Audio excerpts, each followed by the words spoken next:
and good morning. We hope your Halloween is off to a spooky start.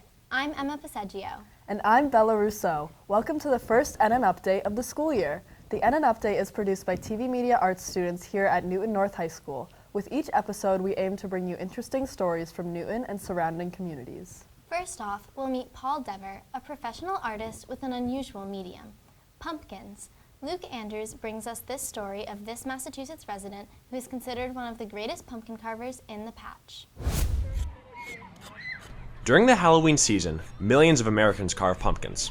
But out of those millions, a select few take pumpkin carving to the next level. Far beyond the simple design of standard jack-o'-lanterns, Paul Dever, a professional pumpkin sculptor, uses his tools to create a wide variety of deeply intricate pumpkins, gourds, and even squash. Paul's art form is especially unique because his creations only last for a couple of days. It's about the process and everybody seeing all the hard work you did, take a couple of really nice pictures, and then you're on to the next. It's a mindset. You can't get attached to anything. It's pretty cool. Since he was young, Paul always had a passion for art and Halloween. But coming out of high school, Paul didn't see art as a viable career option, and instead found himself in a more traditional field. I am a mechanical coordinator, so I work within the construction industry on building models. But outside of his career, he always kept his creative side alive with his love for Halloween. Oh, God, yeah. Look around you. Monsters everywhere. That's my Christmas. That's my second Christmas, I should say. You know, I like to create things, so for the last 20, 25 years, I've been making my own costumes and, you know, decorate the house. Sometimes we would throw a Halloween party, but yeah, Halloween's a great holiday. It wasn't until his adult years that he was inspired to start carving pumpkins. After watching an episode of the Food Network's pumpkin carving competition series, Outrageous Pumpkins, Paul decided to try out the art. However, being an expert pumpkin carver is not something that comes overnight. It took Paul years of practice. You do it over and over, and after like 100 tries of doing them terrible, something clicks a little bit, and it's all just trial and error. It's learning to sculpt backwards is the trick. After many years of practice, Paul's creations were able to get recognition, and Food Network, the very ones who had inspired Paul, even reached out to him to appear on the upcoming season of Outrageous Pumpkins. It's a dream come true, right? For a pumpkin carver to actually get onto a professional pumpkin carving show is a pretty cool thing. After a very successful season, Paul was able to take home the grand prize, and was afterwards invited to return back on the show as a judge for the newest season, which just finished airing. That shows that I'm respected by, you know, all these other great artists that I respect as well, and that, you know, the network saw me as someone that people would respect seeing as a judge. So, pretty cool. Very grateful. Between his extensive list of commissions and being away to film, he's had to sacrifice a lot of his time. Yes, it's an absolute nightmare. It's a good nightmare to have, but yes, time management. From the time I get up to the time I go to bed, to the time this ends, I'm on to the next thing. But despite these challenges, it's been Paul's passion for pumpkin sculpting that keeps him motivated. Instead, I'm like, how am I going to fit all this in, all this great stuff that's happening? So, it's good problems to have. Although Paul has seen great success as a pumpkin carver, he still carves pumpkins for his own personal enjoyment. I didn't take myself seriously. I still don't take myself seriously. It's a child's hobby, you know? It's just we're taking it to an elevated level, but at the end of the day, the kids are smiling and you're having a good time, you're creating art. You can't take yourself seriously. To see more of Paul, his TV show Outrageous Pumpkins has just finished airing, and you can watch it on the Food Network. Additionally, you can check out his pumpkin carving YouTube channel, Carvers and Creators. From NNTV, this is Luke Andrews. Wow, it's amazing the creations he can bring to life with just a pumpkin. Another familiar fall tradition people are passionate about is the midterm elections taking place November 8th. Isabella Dugan met with two young campaign workers who are encouraging potential voters to get to the polls. General election set for November 8th. Now, Governor Charlie Baker, of course, is not seeking a third term. Jeff Deal called it a race for the future of the Commonwealth. Our campaign is going to be one about freedom. It's pretty simple. Maura Healey described it as a choice between partisanship and progress. My path is one of optimism. As Election Day approaches, former Attorney General Maura Healey and her opponent, Jeff Deal, longtime House Representative, are vying for votes for the Massachusetts governor's race. On the Deal campaign, 23-year-old Deputy Field Director Bridget Hardiman sparked an interest in politics at an early age. I got involved on my debate team in high school, and I did that all 4 years, and then I realized that was truly like my passion and what I wanted to do for the rest of my life. Likewise, on the Healy campaign, high school senior Natalie Moran has taken the initiative to have her impact on the governor's race. I feel like we all have our different ways of getting involved. Some people are in clubs, some people do service, and for me the best way I know to get involved is political activism. Being young and in politics is no small feat. My age can be sort of difficult. Some people always ask me if I'm like an intern, and they're like, oh, you're so young. Or like when I call people, sometimes they're like, oh, can I talk to your mom? And I'm like, oh no, like that's me you're calling. And a lot of people like don't expect me to be in this role. I think people are maybe less inclined to listen to me because they think because I'm younger, I don't have as much experience, I don't have as much knowledge of policy. Although one advantage, when I'm knocking on doors, they'll take pity on you because you're like a teenager, and they're like, oh, teenager walking around by herself, oh, I'll listen to her. With every door opened, citizens are more likely to cast their vote. The Center for Civic Engagement at Tufts University estimated that there will be 8 million new young voters coming online this midterm. Newton North runs a similar civic center, co-founded and directed by Claudia Wu. So think about how many people that is. That is a lot of votes that, if they're exercised, will make a difference. Again, it doesn't matter, which party you're talking about. It's just if you have the ability to do it, it's important to exercise it. Door knocking and canvassing really makes a bigger impact than most people think.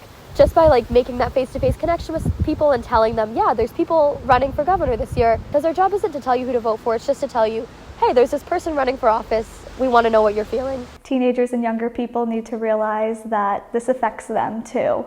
And I try to reach out to more younger people that freshly turned 18 about voting, because it does affect their everyday life and it's really important for them to get involved. Deciding your political affiliation may seem daunting, but with many available resources, it is easy to get started. I think it's important for teenagers to at least be informed. There are so many issues that affect us day to day. The issues that speak most to you, you'll know once you read about them, and you'll figure out your stance on them. The more you can do by reading the news, reading different publications that give you a well-rounded picture of what's going on, any of those things that you're aware of will help you eventually, really participate.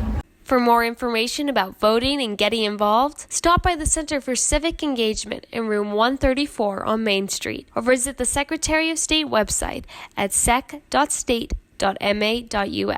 For NNTV, this is Isabella Dugan, signing off.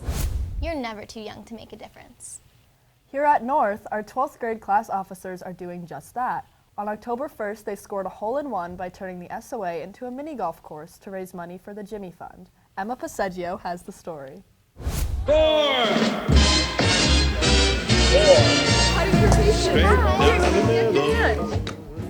Hi, I'm Emma Paseggio. I'm here at Putting for Patients hosted by the class of 2023. Today, we're going to learn a little bit more about the event. Here, let me show you around. I'm Sophia Murphy, and I'm one of the class of 2023's vice president. So the first thing that people do is they're going to grab a golf club and a ball and then head to hole one. So once everybody finishes our 18-hole course, there are other things that you can do. Today, me and Greg Svensson over there are running the hole-in-one station. It's right at the end of the course. We have some really wonderful artists over here doing face painting for anybody who wants. And then over here we have our awesome concessions and the raffle. Well, Putting for Patients is a great opportunity for the community to enjoy their Saturday together. It goes beyond fun and games. We spoke to the organizer, Mark Levine, to understand the importance of this event. I wanted to get involved in pediatric cancer. I wanted to help spread the word to area high schools about how important the Jimmy Fund is, how important it is to give back. It means a lot to the kids because they're all under treatment. It's very expensive treatment, and any type of fundraising that can be done for these kids is of paramount importance. I think it's really important to the kids at the high schools who host the event. I think as class officers, a lot of the events that we coordinate are mostly for ourselves and for benefiting us. So I think it's really cool that we were able to collaborate for something that not only benefits us because it's really fun, but communities that are bigger than us. And I think that's something important that our school needs to do more of. We just want to do really good things for people, and it makes me happy, so. Thanks to the participation of the community, the event was successful, making over $2,500 with lots of participants and volunteers. It's a great event for everybody, families, etc., and for the parents that are able to bring their kids here. I think it's important to them because they can teach their kids, even though they're younger, about doing something important for others. Is it important to be here?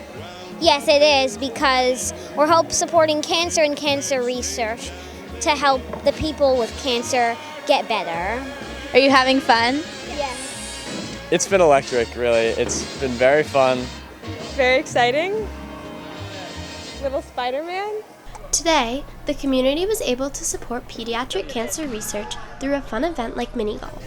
When the Newton North community comes together, it has the power to contribute to causes greater than itself. For NNTV, this is Emma Paseggio. The donation page is still open. Scan here to make your contribution to Putting for Patients. Nice job, Emma. That looked like a lot of fun for a good cause. Thanks. Lastly, reporter Josephine Singer took to the halls to learn more about Newton North's Halloween costume preferences. Hello, I'm Josephine, and today we're going to go around Newton North asking people about Halloween costumes.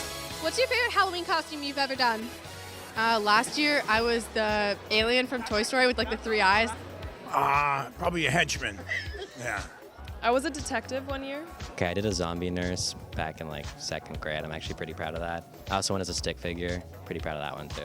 5th grade, I was a clown, and my mom cut open half of a basketball and put it on top of my head. When I was 5, I dressed up as a cello. Tom Brady. When I was like 7, I was a rainbow Hello Kitty slap. Just like an inflatable dinosaur. One year, when I taught in a middle school in Boston, I dressed up as Superman, and I had blue tights, but when I bought the tights, I didn't know the difference between sheer and opaque. Uh-oh. I bought sheer. What's your favorite Halloween costume you've ever seen like someone do? I really like the ghost costumes where they just cut some holes into a sheet.